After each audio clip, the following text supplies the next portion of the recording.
घर की औरत पार्ट 3। मीना का घर ठीक से ही चल रहा था। मतलब अब सास और बहू दोनों कमा रही थी, खुद की जिंदगी जी रही थी, मिलजुल कर रह रही थी। लेकिन कहते हैं ना, दुख के दिन नहीं टिके तो सुख के दिन कैसे। अरे मंगलू, कहाँ है? कितने दिनों से गाँव नहीं आया माँ की खोज खबर लेने। तभी मीना आ जाती है। अरे दादी साहब, कैसे आना हुआ?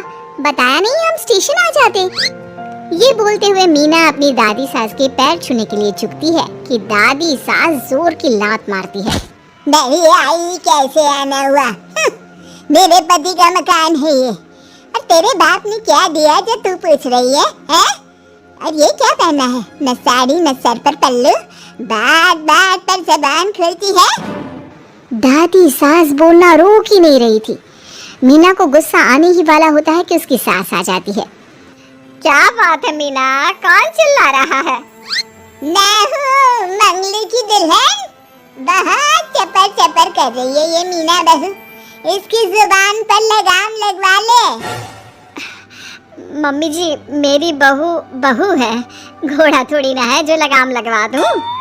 तभी वहाँ मंगलू यानी कि मीना का ससुर आ जाता है और मीना की सास को एक जोर का तमाचा लगा देता है। वाह, जुम्मा 2 दिन हुआ नहीं कमाना शुरू किए, मेरी माँ के सामने होशियार बन रही है। मैंने बुलाया है माँ को, ये रहेंगी तो कम से कम इस घर की औरतें औकात में रहेगी। अरे जब से कमा रही है सर पर चढ़कर नाच रही है। चिंता ना कर मंगलू, मैं आ गई हूँ ना, दोनों को लाइन में लगा कर रखूंगी।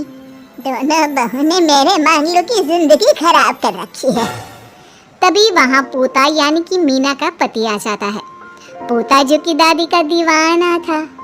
दादी मुझे क्यों नहीं बताया कि आप आने वाले हैं? मैं गांव आ जाता कार लेकर आपको लेने। अरे तू तो जानता ही है, कार में बैठ नहीं पाती। पता नहीं बहुत दिनों से लग रहा था कि तू और मंगलू परेशान है। आज मन नहीं माना तो आ ही गई मैं। देख यहाँ आकर पता लग रहा है।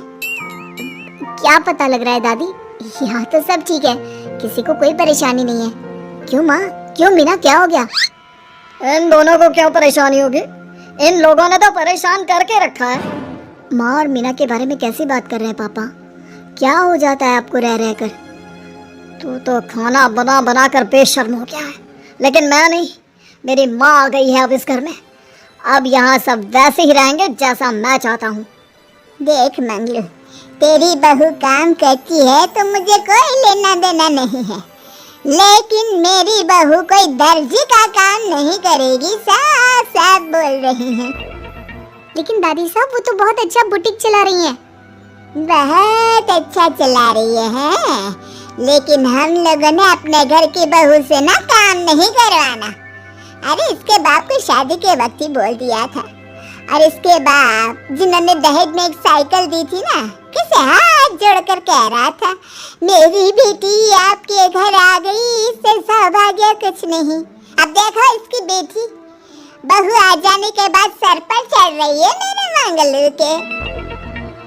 मीना जो कि सास की बुराई सुनकर परेशान हो जाती है। दादी सा छोटा मुंह बड़ी बात। लेकिन क्या पिताजी ने आपको बताया नहीं? सासू माँ ने अपने पैसे से ससुर जी के जन्मदिन में कार दी थी। ससुर जी इतने साल से स्कूटर से जाते थे, अब कार से जाते हैं। क्यों ससुर जी, बताया नहीं आपने? क्यों रे मंगलू, कार ले ली तूने? मुझे तो तू पैसे भी नहीं भेज रहा।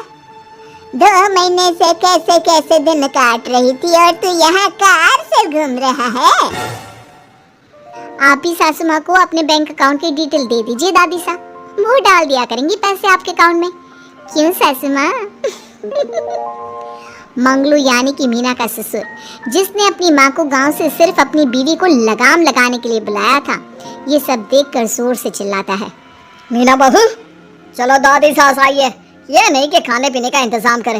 अरे माँ, तू भी किन लोगों की बात में आ रही है? चल मेरे साथ मेरे कमरे में चल। ससुर अपनी माँ को लेकर कमरे में चला जाता है और दोनों बैठकर वैसे ही पंचायत शुरू कर देते हैं जैसे कोई बहू अपनी माँ से सास की बुराई कर रही हो।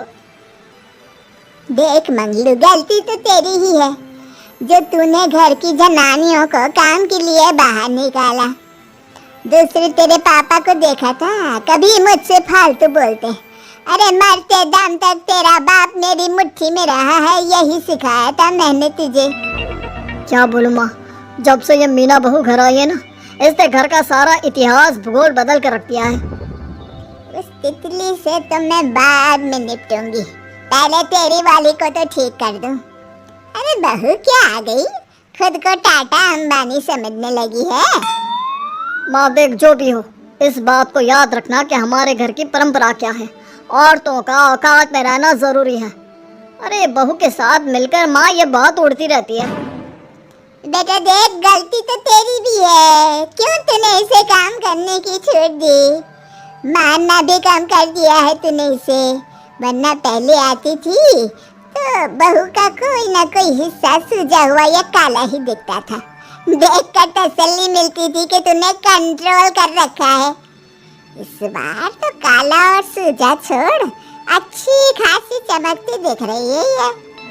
अब क्या बताऊं माँ, गलती तो हो गई है। हाँ, वो कार देखकर पिघल गया होगा ना तू। अरे बेटा, औरतों को मुट्ठी में रखा कर। शान की साइकिल ज्यादा अच्छी कुत्ता बनकर कार चलाने से, समझा। मीना का ससुर अपनी माँ की बात को सुन रहा था। बस माँ, जो गलती हो गई मिट्टी डाल उस पर। अब बस तू ना घर पहले जैसा करके जाना। ये सब ना बहू का किया धरा है, समझी। मतलब बहू को ठीक करना है तो बहू को लगाम लगाना होगा। ठीक है। दोनों माँ बेटा बातें करके सो जाते हैं। सोने के बाद अगली सुबह मंगलू की बीवी यानी कि मीना की सास, माँ जी उठिए, ये लीजिए गर्म पानी और ये दातुन। चलिए तो याद रहा तुझे, वरना मैंने तो सोचा था कि बहू के चक्कर में पागल ही हो गई होगी बिल्कुल। अरे बहू के चक्कर में पागल होने का क्या मतलब होता है माँ जी? उसने मुझे मेरे पैरों पर खड़ा होना सिखाया है। मैं तो कहती हूँ उसके जैसी मेरी बेटी होती ना तो शायद मैं बहुत पहले जीवन का मतलब समझ चुकी होती। तो दादी सास को समझ में आ जाता है कि सारा मामला मीना पर जाकर ही ठीक होगा। वो सोच लेती है कि अपनी बहू को छोड़कर पहले मीना को सही करना है। फिर अगले रोज, अरे मेरे पोते के पास तो मेरे पास बैठने का वक्त भी नहीं है? अरे कैसी बात करती है दादी, तेरे लिए तो मैं नौकरी भी छोड़ दूं। नौकरी नहीं, तू ना बीवी छोड़ दे, खुश हो जाऊंगी मैं। नीरज हैरान हो जाता है कि उसने तो मजाक किया था। दादी ये क्या बोल रही है? कैसी बात कर रही हो दादी, मीना ने तो सारा घर संभाला हुआ है। पहले तो घर भी राजा रहा था ना। तेरी मीना के आने के पहले ना घर में चूल्हा जल रहा था, ना कोई रोटी खा रहा था। क्या? नीरज को दादी बीवी के खिलाफ खूब कान भरती है। तू सही कह रही है दादी, औरत पैर की जूती और हाथ की मुट्ठी में ही ठीक लगती है। मीना ने ना सिर्फ घर का माहौल बिगाड़ा, माँ को भी पिताजी की इज्जत करनी छुड़वा दी। अब ठीक बोल रहे हो, घर को बिगाड़ने की मेन जिम्मेदार तो मीना ही है दादी। अभी उसे ठीक किए देता हूँ। तभी वहाँ पिता भी आ जाता है। देख बेटा, तो रोटी कम खाना मंजूर, लेकिन इन औरतों के आगे झुकना मंजूर नहीं। तेरी दादी ने घर की परंपरा बना कर रखी, मजाल कि मेरा बाप मेरी माँ के सामने कुछ कह लेता। पर पापा एक बात पूछनी थी। रहने बेटा, तू ना कंफ्यूज है जीवन में, तू ना कंट्रोल कर पाएगा अपनी जनानी को। मंगलू मेरी तो टिकट करा दे गाँव की। तुम लोगों के घर तो मर्दों की कोई इज्जत ही ना है, और ये मेरे घर की परंपरा ना है। मैं चली। अरे ना ना दादी, मैं तो बस देख अब मैं कैसे कंट्रोल करता हूँ इसे कल। फिर अगले रोज मीना ऑफिस के लिए तैयार हो रही थी कि देख मीना, आज मेरे दफ्तर से कुछ लोग खाने के लिए आ रहे हैं, तो शाम के खाने में। लेकिन आज तो मेरी मीटिंग है, फिर घर आने में मुझे देर हो जाएगी। तो मैं क्या करूँ? बोला ना शाम को खाना बनाना है तो बनाना है, समझी। मीना को पति की बात अजीब लगती है, पर वो दादी सास के सामने कोई भी ड्रामा क्रिएट करना नहीं चाहती थी। ठीक है, मैं शाम को जल्दी आ जाऊंगी। अच्छा क्या खाना है प्लीज जल्दी से बता दीजिए। पर बेटा तू तो बहू सास को चुप रहने का इशारा करती है, लेकिन पोते को तो लड़ना था। वो मीना पर जोर से चिल्लाता है, मीना देख ज्यादा हीरोइन मत बन, आज ऑफिस जा रही है तो जा, लेकिन सुन तुरंत रिजाइन देकर घर आ जाना। ना मुझे तेरी कमाई चाहिए ना ही तेरी नसीहत। आज से घर में वही होगा जो मैं चाहूंगा, समझी? अरे कैसे लैंग्वेज बोल रहे हो, ये तुम्हारी बोली नहीं है, कौन सिखा रहा है तुम्हें? तभी दादी सास आ जाती है। क्या बोलना चाह रही है बहू? मैं मुन्ने के कान भर रही हूँ, हैं? हाँ, मुझे तो यही लग रहा है, वरना हम लोगों का घर अच्छे से चल रहा था, सभी मिलजुल कर एक दूसरे को इज्जत देकर रह रहे थे। लेकिन अब तभी मीना को उसका पति जोर से डांटता है। सास बेटी बहू की लड़ाई को बर्दाश्त नहीं कर पाती। देख नीरज, बहू को डांटना या फिर बहू के साथ गलत व्यवहार, ये सब मुझसे बर्दाश्त नहीं होगा।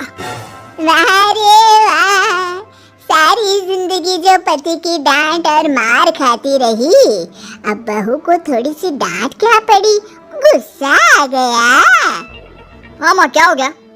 मैंने तो मीना को कहा कि देख नीरज, मेरी बहू को कुछ नहीं कहेगा तू। ये माँ ही होती है जो अपने बेटे को औरतों की इज्जत करना सिखाती है, लेकिन कोई औरत अपने बेटे से बहू को मारना या डांटना सिखाए तो ये शर्म की बात है। मैं नहीं चाहती कि तू औरतों की इज्जत ना करे, जबकि मैं खुद एक औरत हूँ। दादी सास बहू की बात सुनकर शर्म से सर नीचे कर लेती है। सच कहा सासू माँ, एक रानी ही अपने बेटे को राजकुमार की तरह पालती है जो दूसरी औरतों का सम्मान करे। काश दादी सास भी पिताजी को अच्छे संस्कार दे पाती। मीना की बात सुनकर दादी सास उन लोगों से माफी मांगती है। मैं समझ गई बहू, औरतों की बेइज्जती करने को घर की परंपरा समझती थी, झूठी शान समझती थी। वो सब गलत है। औरतों की इज्जत से घर में माँ लक्ष्मी और सरस्वती का वास होता है। मुझे माफ कर दो।